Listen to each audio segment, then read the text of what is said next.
Эмомали Шарипович, уважаемые главы государств Центральной Азии, уважаемые участники, приветствую вас на 5-й консультативной встрече глав государств Центральной Азии. Выражаю признательность уважаемому Эмомали Шариповичу за оказанное гостеприимство и организацию сегодняшнего мероприятия. Пользуясь случаем, хочу также приветствовать президента Азербайджанской республики, уважаемого Ильхама Гейдаровича Алиева, и специального представителя генерального секретаря ООН, главы регионального центра ООН по превентивной дипломатии для стран Центральной Азии, господина Каху Иннадзе. Наши консультативные встречи создают благоприятные условия для поддержания регулярного диалога на высшем уровне, а также значительно укрепляют взаимное доверие между нашими государствами. Уверен, что наша совместная работа, постоянный диалог и общение на основе взаимного уважения, учета интересов друг друга в духе добрососедства позволяет преодолевать все препятствия и трудности, развивать и поддерживать чувство общности интересов и единства народов, населяющих с незапамятных времен наш обширный и богатый регион.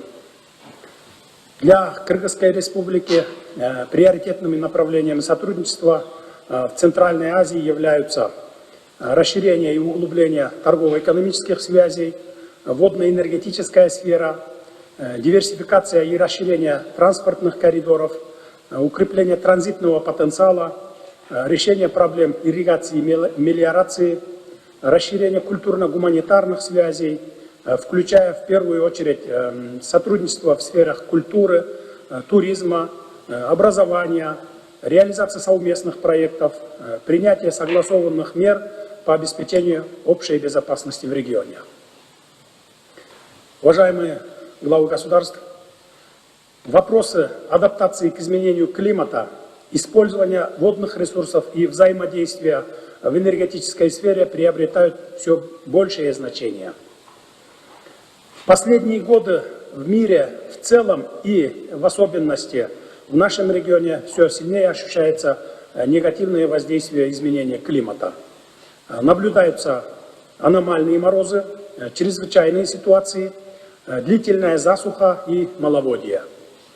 В результате зимой у нас в Кыргызстане и в соседних странах Центральной Азии из-за аномальных холодов резко выросло потребление электроэнергии, а летом из-за засухи и маловодья повсеместная нехватка воды. Думаю, для всех уже стало очевидно, что воды с каждым годом будет все меньше, а потребность в ней будет все больше возрастать. Хочу подчеркнуть, что несмотря на сложные природно-климатические условия, Кыргызстан ответственно и в полной мере выполнял и продолжает выполнять свои межгосударственные обязательства по водным ресурсам, несмотря даже на ущерб, который наносится из-за маловодья водохозяйственным и гидротехническим объектам страны.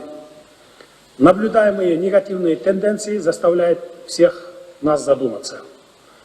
Это предполагает необходимость полного изменения отношения к воде, как к необходимому условию жизнеобеспечения для всех нас, здесь живущих, а также для наших грядущих поколений. Для рационального использования водно-энергетических ресурсов в Центральной Азии нам необходимо принять кардинальные, конкретные и эффективные меры, прежде всего, по привлечению водной и водно-энергетические секторы стран масштабных капиталовложений, как государственных, так и частных.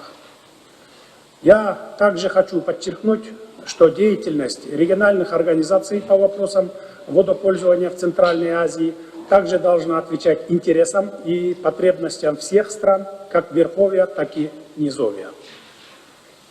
Если этот принцип не соблюдается в их деятельности, то они должны быть соответствующим образом реформированы, чтобы соответствовать реалиям сегодняшнего дня.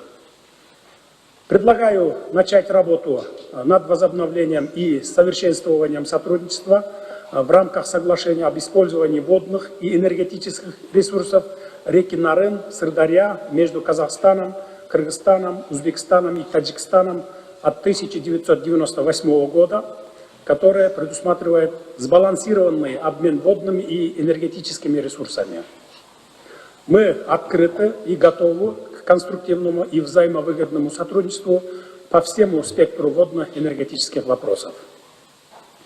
Предлагаю создать в городе Бишкек региональный центр по внедрению в регионе Центральной Азии энергоэффективных и ресурсосберегающих технологий, что позволило бы обеспечить рациональное использование водных и энергетических ресурсов в нашем регионе в целом.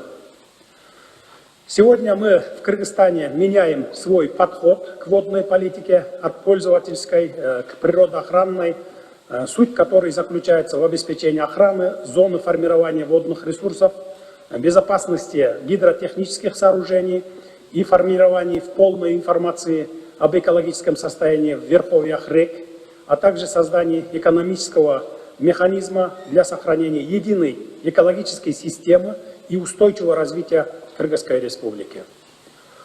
На международном уровне наша страна продвигает инициативы, направленные на устойчивое горное развитие, сохранение ледников и зоны формирования водных ресурсов. Аксиоматично осознание того неоспоримого факта, что без ледников не будет воды, а без воды нет жизни. Следует отметить, что нерешенность водно-энергетических проблем в одной стране может отражаться в вопросе обеспечения водой для других стран Центральной Азии. В этой связи мы предлагаем заинтересованным странам объединить усилия для привлечения в водный сектор Кыргызстана, как страны формирования почти половины водных ресурсов региона, инвестиций и внедрения современных технологий. Уверен, что это позволит не только более эффективно использовать водно-энергетические ресурсы, но и повысить устойчивость к различным природным воздействиям. Уважаемые коллеги, культурно-гуманитарные связи всегда остаются основой сотрудничества народов Центральной Азии. Наши народы связывают общая история, религия, культура и бесценные узы дружбы и добрососедства, что положительно отражалось и на развитии взаимоотношений между странами Центральной Азии. Выдающаяся роль в соединении двух великих цивилизаций Запада и Востока сыграли народы Центральной Азии, являясь центральной частью Великого Шелкового пути, который пролегал через Центральную Азию и связывал с остальным миром, обогащал материальную и духовную культуру всех вовлеченных в орбиту пути стран и народов. Уверен, что наши общие усилия в современных условиях принесут свои плоды, и мы сможем не только способствовать дальнейшему обогащению наших культур, но и подчеркнуть их истинную самобытность на мировой арене. В текущем году мы отмечаем 95-летие нашего земляка, выдающегося писателя Чингиза Айтматова, творчество которого ценят и почитают прежде всего наши народы. Я выражаю глубокую признательность за то, что в странах Центральной Азии пройдут торжественные мероприятия, приуроченные к этой юбилейной дате. Уважаемые коллеги, дорогие друзья, Кыргызстан имеет тесные торгово-экономические связи со странами Центральной Азии. Наблюдается рост объемов внешней торговли и развитие инвестиционного сотрудничества. Анализ структуры экспорта и импорта стран Центральной Азии во взаимной торговле и в торговле с третьими странами показывает наличие большого нереализованного потенциала. Мы должны стремиться найти пути и средства для обеспечения лучшего функционирования и большей открытости рынков товаров и услуг, большей диверсификации взаимной торговли, что позволит сформировать общий экономический интерес. Наш регион должен стать связующим звеном между севером и югом, западом и востоком, при этом наращивая свой транспортно-коммуникационный потенциал и возможности выхода к морским портам. Нужна только политическая воля для устранения барьеров и препятствий. Улучшение процедур прохождения границ и транзита между нашими странами. В качестве только одного примера могу отметить недавнее открытие 2 пунктов пропуска между Кыргызстаном и Узбекистаном, что позволило в несколько раз увеличить поток пересекающих границу гражданам 2 стран, которые используют внутренние документы.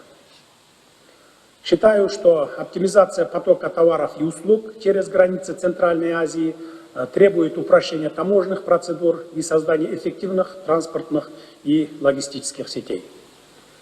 Развитие и модернизация транспортной инфраструктуры, в том числе автомобильных, железных дорог и воздушных сообщений, необходимы для улучшения движения товаров и услуг в регионе.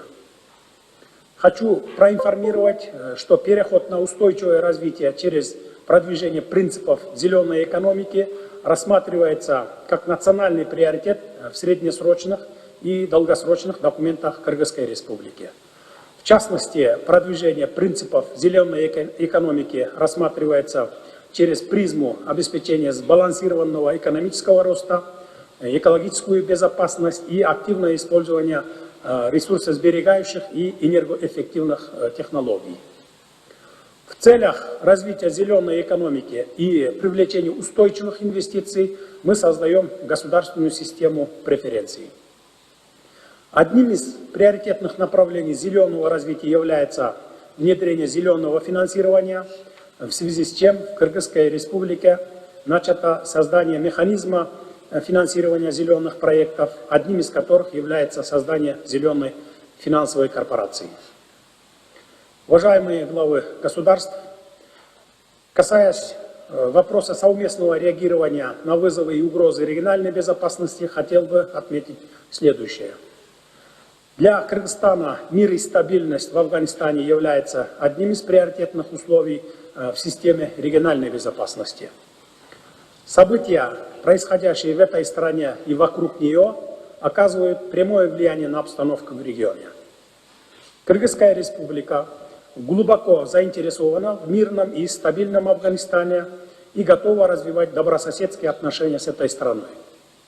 Вместе с тем, отмечая свою приверженность принципу невмешательства во внутренние дела Афганистана, Кыргызская республика уважает право афганского народа на определение будущего своей страны на основе его исторического опыта, культуры, традиций и национального своеобразия. Мы проводим активную работу по ключевым вопросам афганской повестки дня, принимаем активное участие в реализации проектов и программ международных и региональных организаций на афганском направлении, а также в работе диалоговых площадок, направленных на скорейшее урегулирование ситуации в Афганистане. В июне и августе 2023 года в Афганистан были доставлены 2 партии гуманитарной помощи в виде лекарственных и медицинских препаратов. Другой спектр угроз для стран Центральной Азии формирует обстановка в Сирии, где в рядах международных террористических структур также принимают участие выходцы из стран Центральной Азии, которые, совершенствуя свой боевой опыт, продолжают дистанционную вербовку своих соотечественников. Кыргызская республика поддерживает все международные инициативы, направленные на достижение мира, спокойствия и стабильности в Афганистане и Сирии. С учетом вышеизложенного, кыргызская сторона считает важным дальнейшее расширение форм и направлений сотрудничества в области обеспечения безопасности в регионе и противодействия таким современным угрозам, как терроризм, экстремизм, трансграничная преступность, незаконный оборот наркотических средств и киберпреступность. Крайне важно развитие и обеспечение системы коллективной информационной безопасности и наращивание усилий по совместному противодействию киберугрозам, недопущению использования интернет-пространства, социальных сетей международными террористическими, религиозно-экстремистскими и иными враждебными организациями. В данном контексте считаем важным тесное сотрудничество по линии Советов Безопасности и компетентных органов стран Центральной Азии. Компетентным органам необходимо продолжить взаимодействие с акцентированием особого внимания на недопущение проникновения на территории стран Центральной Азии членов международно-террористических организаций. Уважаемые коллеги, дорогие друзья, в заключение хочу подчеркнуть значимость консультативных встреч глав государств Центральной Азии. Это дает нам возможность поделиться видением и позициями по актуальным проблемам двустороннего и многостороннего характера, найти общие подходы и объединить усилия для поиска взаимоприемлемых решений.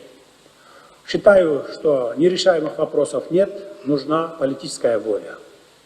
Кыргызская республика придает приоритетное значение развитию сотрудничества со странами Центральной Азии. Убежден в том, что потенциал сотрудничества огромен, а наше взаимодействие является прочной основой обеспечения стабильности, безопасности, мира, развития и процветания в регионе и далеко за его пределами. Нынешние кризисные условия мировой политики диктуют нашим странам необходимость еще более тесно сотрудничать с тем, чтобы защищать и продвигать общие интересы региона на мировой арене. Благодарю за внимание.